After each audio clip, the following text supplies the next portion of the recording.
오늘 복된 날 온 세대 통합 예배를 드리며 또 이 자리에 함께한 모든 가족들, 성도들, 자녀들을 주님의 이름으로 축복합니다. 우리 옆에 있는 자녀들을 우리 자녀들 있다면은요, 우리 자녀들에게 축복할까요? 너는 축복의 사람이다. 너는 복된 사람이다. 소중한 사람이다. 우리 한번 인사하겠습니다. 네, 당신은 소중한 사람입니다. 복된 사람입니다. 네. 자, 우리 성도들끼리도 마찬가지죠. 우리 한번 주님의 마음을 담아서 우리 격려합시다. 힘내서 살아갑시다. 힘내서 살아갑시다. 여러분 다윗을 잘 아실 거예요. 여기 있는 어른들도 잘 아시지만, 자, 우리 유초등부, 우리 유치부, 유아부 어린이들 다윗 왕이 누군지 아시죠? 두 사람만 안다고 대답을 하는 것 같아요. 자, 다윗 다 잘 아실 거예요. 다윗이 사무엘로부터 기름 부음을 왕으로 기름 부음을 받았음에도 불구하고 바로 왕이 된 게 아니죠. 약 한 17년 정도 시간이 흐른 뒤에야 드디어 이제 정식으로 대관식을 치르게 되는데, 그동안 참 많은 어려움이 있었어요. 근데 여러분, 이 왕 위에 오른 것은 혼자의 힘으로 된 것이 결코 아니었죠. 동력자들, 그리고 주변에 신하들, 그리고 많은 조력자들이 있었어요. 조력자들이. 성경에 여러 사람들이 등장하는데, 오늘 말씀에 보면은 이제 그 우두머리 중에서도 용사 세 사람이 어떤 일을 했는가가 잘 나타나 있습니다. 자, 우리 성경 말씀 한번 15절 말씀 볼까요? 예. 뭐 여러 용사들, 여러 신하들도 있지만 15절에 보니까 30 우두머리 중 세 사람이라고 그랬어요. 그러니까 30명 정도의 또 다른 어떤 용사들의 그룹이 있었는데 그 중에서도 자, 몇 사람? 세 사람. 자, 근데 이 세 사람이 어떤 일을 했는가를 오늘 정확하게 성경은 이야기를 하고 있는데요. 그 내용이 뭐냐니까 이런 내용이 담겨져 있어요. 지금 블레셋은 베들레헴에 진영을 갖추고 이스라엘 백성들과 대치 중에 있고, 다윗은 고향 땅이 사실은 베들레헴이 자기 고향이에요. 고향 땅 적군에게 빼앗긴 채로 지금 나와서 어디에 머물고 있는가 하면 따로 진영을 꾸려서 거기에 머물고 있습니다. 그런데 이제 다윗은 왕이기 때문에 비교적 안전한 산성에 거하고 있었고, 이 세 용사를 비롯한 신하들은 대치 상태에 있기 때문에 일선에 나와서 지금 대치를 하고 있는 거예요. 전쟁에 참가하고 있는 거죠. 근데 다윗이 뭐라고 이야기를 하는가 하면은요, 이런 얘기를 하는 거예요. 야, 지금 베들레헴, 내 고향에 있는 우물물이 그렇게 마시고 싶다. 그렇게 마시고 싶다. 그런 얘기를 갈망해서 말했다는 거는 그냥 한두 번 혼잣말로 이야기한 정도가 아니고, 사람들 만날 때마다 그 표현을 하고, 그 물 마시고 싶은데. 글쎄요, 뭐 베들레헴 물이 얼마나 뭐 더 수질이 좋은가는 모르겠지만, 정말 학자들에 의하면 다윗이 머물렀던 곳과는 조금 다르게 베들레헴 물이 수질이 더 좋았겠다라는 추정을 하게 되죠. 어쨌든 그렇게 이제 말을 하니까, 갈망하는 마음을 가지니까 이 세 용사가 어떤 일을 했는가 하면은요, 다윗에게 진짜 그 물을 갖다 주기 위해서 베들레헴까지 갔다 오는 거예요. 근데 베들레헴이 그냥 여행길이 아니고, 베들레헴을 가려면 여러분 적진을 어떻게 해야 됩니까? 돌아가야 됩니까? 정면으로 돌파해야 됩니까? 정면으로 돌파해야 돼요. 그래야 그 베들레헴에 가서 우물물을 가지고 올 수 있는 거예요. 베들레헴 우물물을 가져오기 위해서 베들레헴으로 가야 되잖아요. 그냥 뭐 어디 아무 데나 가가지고 이거 베들레헴 물입니다, 뭐 거짓말 할 수는 없잖아요. 그러니까 이게 생명을 걸고 그 물을 정말 길어가지고 왔다 이 말이에요. 근데 그 거리가 어느 정도 되는가 하면요, 25km 정도예요. 지금이야 뭐 자전거가 있고 자동차가 있고 오토바이가 있으니까 금방 갔다 온다고 치지만, 여러분 여기서 어느 정도 되는 거리인가 하면은요, 우리 여기 지금 교회 위치에서요, 잠실 종합운동장까지 갔다 오는 거리예요.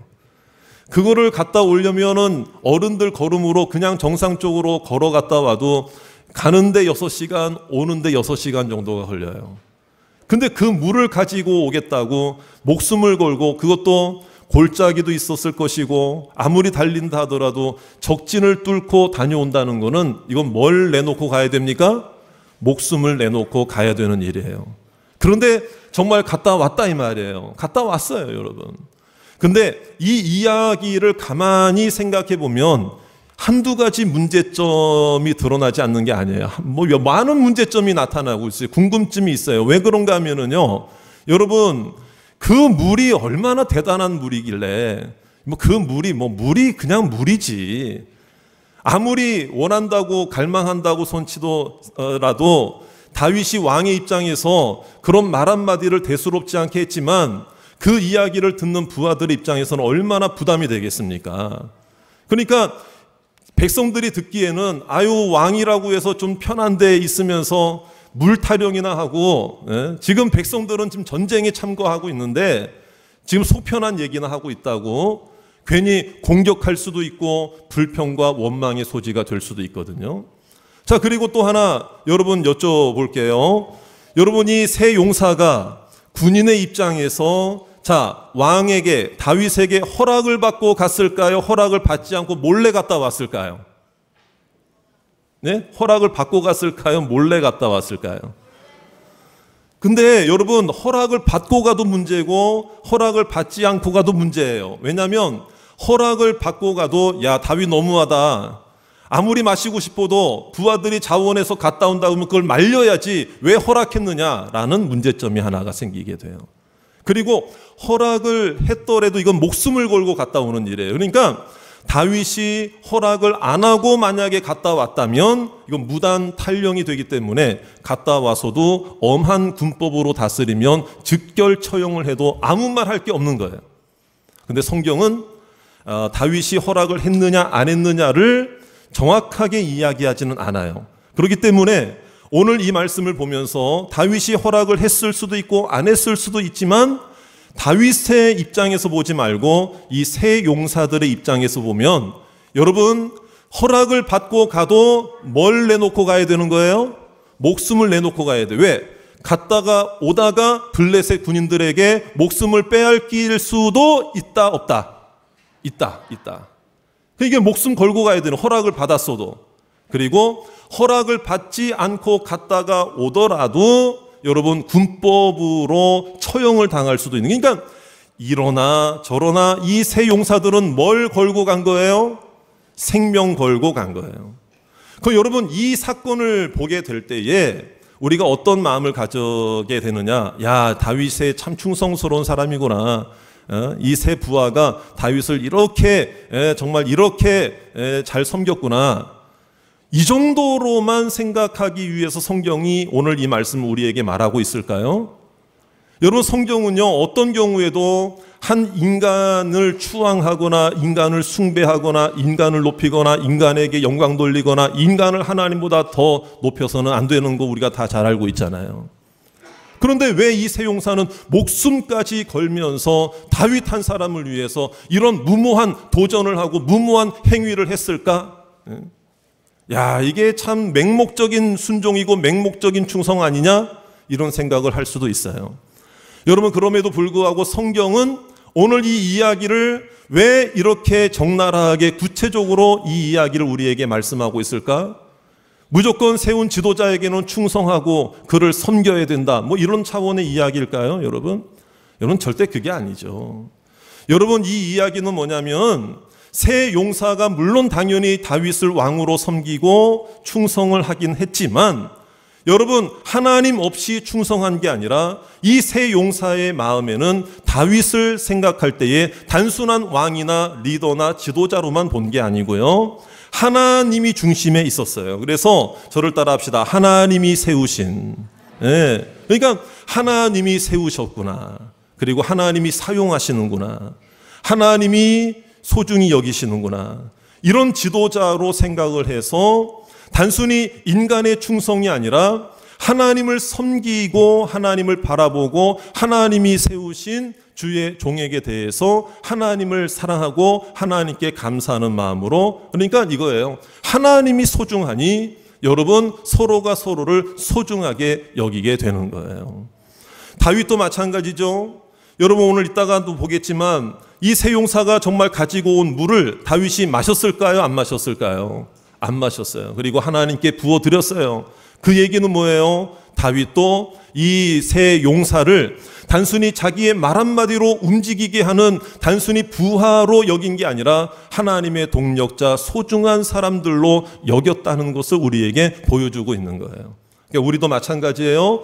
여러분 옆에 있는 가족들, 부모님들, 자녀들, 우리 성도들, 여러분 하나님 없이 맹목적으로 여러분 뭐 좋아하고 존경하고 충성하고 사랑하고 섬기는 게 아니라 우리 관계 안에는 하나님이 중심이 계심을 믿으시기를 바랍니다. 여러분 저를 따라합시다. 하나님을 섬기듯이 하나님을 사랑하는 마음으로. 그렇죠. 자, 옆에 있는 사람들도 그래서 소중한 동력자, 소중한 사람으로 여기시기를 주의 이름으로 축원합니다. 자, 우리 한번 옆에 있는 분들에게 우리 한번 인사할게요. 당신은 정말 소중한 사람입니다. 우리 한번 인사합시다. 당신은 정말 소중한 사람이다. 소중한 사람이다. 소중한 사람. 네, 소중한 사람. 네. 그러니까 오늘 이 다윗의 세 용사들이 하나님을 섬기는 마음으로 한 것이, 이건 제 얘기가 아니에요. 오늘 성경 말씀에 보면 그 근거가 나오게 됩니다. 자, 적진을 뚫고 돌파하여 베들레헴까지 가서 물을 길어 올 때의 그 장면을 한번 들여다볼까요? 자, 우리 한번 18절에 있는 말씀입니다. 18절 말씀 보시면 이 세 사람이 블레셋 사람들의 군대를 돌파하고 지나가서 베들레헴 성문 곁 우물물을 어떻게 가지고? 길어가지고. 그런데요, 이 길어가지고라는 단어가 여러분 히브리어로 샤브라는 단어인데요. 이 단어는 그냥 식수로 사용하기, 우리가 먹기 위해서, 사람이 마시기 위해서 물을 깃는 어떤 그 모습을 말할 때 사용하는 단어가 아니라 그 당시에 구약시대에 하나님께 제사를 드릴 때에 전제물로 드릴 때에 쏟아붓는 물을 얻기 위해서 그 물을 기를 때의 단어가 바로 샤브라는 단어예요. 그러니까 이 세 용사들은 다윗에게 주는 물을 따르러 기르러 가긴 했지만 그 깃는 행위가 결국에는 하나님을 섬기고 하나님을 바라보며 하나님을 의지하며 하나님께 드리는 마음으로 그 물을 길었다는 거예요. 그러니까 이건 어떤 의미가 있느냐? 여러분 어떤 섬김과 어떤 봉사나 어떤 일, 어떤 사명이든지요, 사람에게 하듯 하지 말고 주님께 하듯 해야 된다라는 것을 우리가 알게 되는 거예요. 왜 그렇습니까? 여러분 교회 안의 중심은 하나님이십니다. 가정의 중심도 하나님이십니다. 그래서 하나님께서요, 인류 최초의 결혼식 아담과 하와가 결혼할 때에 하나님께서 뭐라고 그러셨어요? 하나님이 짝지어 주신 것을 둘을 하나로 결합시켰다고 했을 때에 결합이라는 단어가 바로 아교풀이라는 단어로 사용되고 있어요. 연합이라는 말. 그러니까 그러면서 하신 말씀이 뭐예요? 하나님이 짝지어 주신 것을 사람이 뭐하지 못한다? 나누지 못한다. 그러니까 가정 안에서부터 서로가 서로를 소중히 여기는 그 마음, 누구 때문에요? 누가 중심이 되기 때문에 그래요? 하나님. 그러니까 우리도 마찬가지예요. 하나님이 허락해 주신 아버지, 어머니라는 것을 믿으셔야 돼요. 하나님이 허락하신 내 아내라는 걸 믿어야 돼요. 하나님이 허락하신 남편이라는 걸 믿어야 돼요. 하나님이 허락하신 내 자녀라는 것을 믿어야 돼요. 하나님이 허락하신 만나게 하신 성도라는 것을 믿어야 할 줄로 믿습니다. 우리가 그런 마음이 있어야 사람을 섬기는 게 아니라 하나님 섬기는 마음으로. 그래서 이것이 신약 성경에도 그대로 이어져서 성경 말씀 하나 보여드리는데요. 자, 에베소서 6장 7절 말씀 한번 볼까요? 에베소서 6장 7절 다 같이 한번 읽어보겠습니다. 시작. 기쁜 마음으로 섬기기를 주께 하듯 하고 사람에게 하지 말라 그랬죠. 자, 골로새서 3장 22절에서 23절에도 나와 있죠. 우리 한번 볼까요? 종들아 모든 일에 육신의 상전들에게 순종하되 사람을 기쁘게 하는 자와 같이 뭐만 하지 말고, 그 세 용사가요, 눈가림만 하려고 했다 그러면은 그냥 옆에 아무데나 가가지고 물 한 병 이렇게 떠가지고 요 베들레헴 우물물입니다. 뭐 해도 그냥 지나갈 수 있겠죠. 그런데 눈가림만 하지 말고 오직 주를 두려워하여 성실한 마음으로 하라 말씀하시면서 23절에 또 같이 한번 읽어보겠습니다. 시작. 무슨 일을 하든지 마음을 다하여 주께 하듯 하고 사람에게 하듯 하지 말라. 그러니까 이 새 용사는 단순히 인간 대 인간에 대한 충성으로만 그 일을 한 것이 아니라 어쩌면 무모해 보이고 어쩌면 말도 안 되는 것처럼 보이지만 하나님께 모든 걸 맡기고 하나님께서 그 물 한 그릇이지만 그걸 통해서 하나님이 원하시고 생각지 못한 하나님의 시너지라고 그러잖아요. 하나님의 놀라운 일들을 이루실 것을 그들은 기대했던 거예요. 그래서 저를 따라 합시다. 기도하는 마음으로, 기도하는 마음으로, 예배드리는 마음으로 그 일에 충성하여 그 믿음으로 그 일들을 했다는 거예요. 그렇다면 여러분, 다윗을 하나님 안에서 소중히 여겼던 새 용사였기에 다윗도 그들을 어떻게 여겼을까요? 소중히 여겼던 것이죠. 여러분, 내가 누군가를 소중히 여기면 그 사람도 나를 소중히 여기게 될 줄로 믿습니다. 그것을 우리들에게 보여주는 거예요. 그래서 다윗에게 그 물을 정말 가지고 왔어요. 가지고 왔는데 다윗이 뭐라고 이야기를 합니까? 자, 오늘 19절에 있는 말씀에 보면은요, 그 물을 이미 18절에 여호와께 부어 드리면서 뭐라고 이야기하는가 하면 18절 말씀, 19절 말씀입니다. 우리 19절 말씀 다 같이 한번 읽겠습니다. 시작. 이르되 내 하나님이여 내가 결단코 이런 일을 하지 아니하리이다. 생명을 돌아보지 아니하고 갔던 이 사람들의 피를 어찌 마시리까 하고 그들이 자기 생명도 돌보지 아니하고 이것을 가져왔으므로 그것을 마시기를 원하지 아니하니라. 새 용사가 이런 일을 행하였더라. 그렇기 때문에 여러분, 소중히 여기는 그 사람도 누군가로부터 소중히 여김을 받게 될 줄로 믿습니다. 다윗을 하나님 안에서 소중히 여기며 이 일을 했던 새 용사들에 대해서 다윗도 소중히 여기고 단순히 자신의 말 한마디로 이리저리 움직이고 명령 순종하고 명령대로 이행할 부하 직원이나 부하 신하나 부하 군인으로 본 것이 아니라 하나님 안에서 소중한 동력자로 보았기 때문에 오늘 그들이 가지고 온 물을 뭐라고 표현하고 있습니까?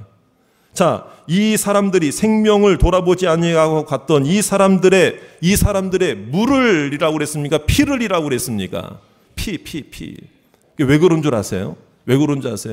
목숨 걸고 갔다 왔잖아요. 그러니까 이 얘기는 뭐냐면은 만약에 갔다가 오는 가운데에 블레셋으로부터 죽임을 당했다 한다 그러면 이 물을 마실 수 있어요? 없어요? 없죠. 그러니까 여러분, 이들에게 충성심이 없어도 물을 마실 수가 없고 이들에게 용맹심이 없어도 물을 마실 수 없지만 더 중요한 것은 하나님이 보호해 주시지 않으면은 여러분 물을 마실 수가 없잖아요. 다윗은 그걸 너무나도 잘 알고 있었어요. 피는 생명입니다. 그 얘기는 뭐냐면 이 물을 다윗은 물로 여기지 않고 이 부하들의 생명으로 여겼던 거예요. 그래서 이 피를 하나님 앞에 드리게 되는 마음으로 오늘 여호와께 부어드렸다고 그랬는데요. 이거는 여러분 그냥 땅에다 쏟아부은 걸 말하는 게 아니고 단을 만들어서 하나님 앞에 정말 제물을 드리는 마음으로 하나님께 이 물, 아니요, 피를 하나님께 드린 거예요. 그러니까 생명과 피, 목숨 하나님의 손에 있다는 것을 다윗도 인정한 거예요. 왕에게 권한이 있는 게 아니라 하나님에게 모든 권한이 있는 거예요. 이 사람들의 생명, 이 사람들의 목숨에 대한 권한은 왕 자신에게 있는 게 아니라 누구에게 있다는 거예요? 하나님께 있다는 것을 우리가 알아야 된다는 거예요. 여러분, 내가 누군가를 소중히 여기면 그 사람도 나를 소중히 여기게 될 줄로 믿습니다. 자, 여러분, 우리 주변에 옆에 있는 가족들, 자녀들, 남편, 아내, 우리 성도들 한번 쳐다볼까요? 여러분, 얼마나 소중한 사람이에요? 여러분들에게도 소중한 누군가가 있을까요? 없을까요? 여러분, 그런데 그 소중한 존재들을 단순히 내 아버지니까 소중하고 어머니니까 소중하고 내 부모니까 내 형제니까 내 자녀니까 소중한 게 아니라 하나님이 중심이 되어야 하는 거예요. 하나님이 허락해 주신 부모님, 하나님이 만나게 하신 내 아내, 하나님이 만나게 하신 남편, 하나님이 허락해 주신 선물로 주신 내 자녀들이라고 생각하면 여러분 소중하지 않을 수가 없다는 거예요. 그런데 여러분 우리는 때로는 좋은 일 있고 감사한 일 있을 때는 소중하게 여겨요. 소중하게 여겨요. 그런데 위기가 닥쳐요. 힘든 일이 있으면은 남의 탓만 합니다. 네 탓합니다. 여러분 내 옆에 있는 소중한 사람들의 그 말 한마디에도 지나치지 말고 그 마음을 헤아려 주고, 이게 소중함의 시작이거든요. 그런데 우리는 어떠냐 이 말이에요. 자, 여러분 그냥 지나칠 때가 얼마나 많이 있습니까? 내 부모가 뭘 원하고 내 자녀가 뭘 원하는지를 그냥 혼잣말 하는 것처럼 지나가는 말로 여기고 지나칠 때가 얼마나 많이 있느냐. 여러분 그거는 소중히 여기는 게 아니죠. 소중히 여기는 것의 반대는 뭔 줄 아세요? 무관심이죠. 방치하는 거죠. 그냥 지나치는 거죠. 될 대로 되라. 여러분 부모가 자녀를 바라보면서 될 대로 되라? 이거는 무책임한 이야기이죠. 내 능력이 부족하고 어려우면, 힘들면 자녀를 붙들고 기도라도 한마디 하나님 앞에 간절함으로 외쳐야 할 줄 믿습니다. 하나님이 중심이 되어야 하는 거예요. 자녀들도 마찬가지죠. 부모님에 대해서도 소중히 여겨야 됩니다. 그래서 여러분 어린 자녀들이 성장할 때 막 싸우면서 다투면서 막 성장하잖아요. 그러면 부모님들은 자녀들이 어릴 때 싸우는 거는, 형제들끼리 싸우는 거는 애들이 다 크면서 그렇게 싸우면서 크는 거지 하고 지나간다 이 말이에요. 그런데 어떤 경우에는 연로한 부모님들이 계시는데 이미 장성한 자녀들이 부모님 앞에서 싸우는 경우가 있어요. 절대 그래서는 안 돼요. 여기 계신 우리 성도님들 입장에서 연로한 부모님들이 계시는 가운데 자녀의 입장이 계신 분들이 있으실 거예요. 다 장성한 자녀들이 형제간에 동기간에 부모님이 보는 면전 앞에서 다투고 싸우고 한다, 말다툼한다, 갈등한다. 이거는요 불효 중에 불효입니다. 그러면 부모님 가슴이 무너지고 억장이 무너지는 거예요.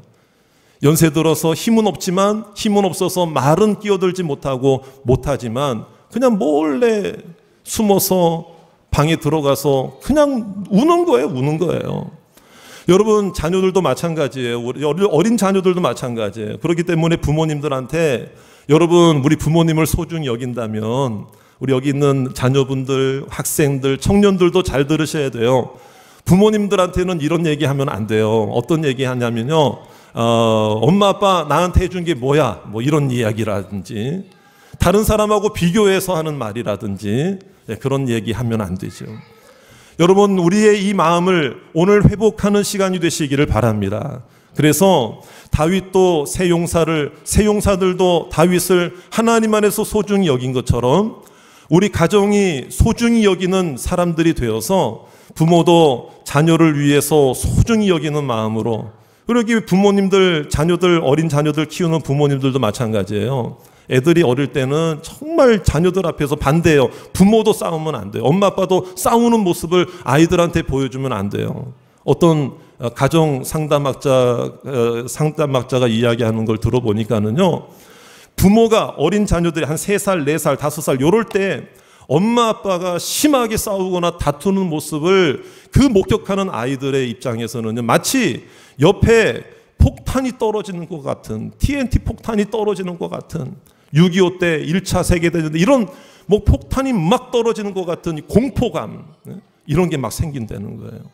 여러분 지금이라도 그런 모습을 버리고 정말 하나님 안에서 하나님이 만나게 해주신, 하나님이 허락해 주신 부모님, 형제, 자매, 남편, 아내, 자녀들이라는 생각을 가지고 하나님 안에서 소중히 여기시고, 여러분 그러기 위해서는 잘 들어줘야 돼요. 마음을 헤아려 줘야 돼요.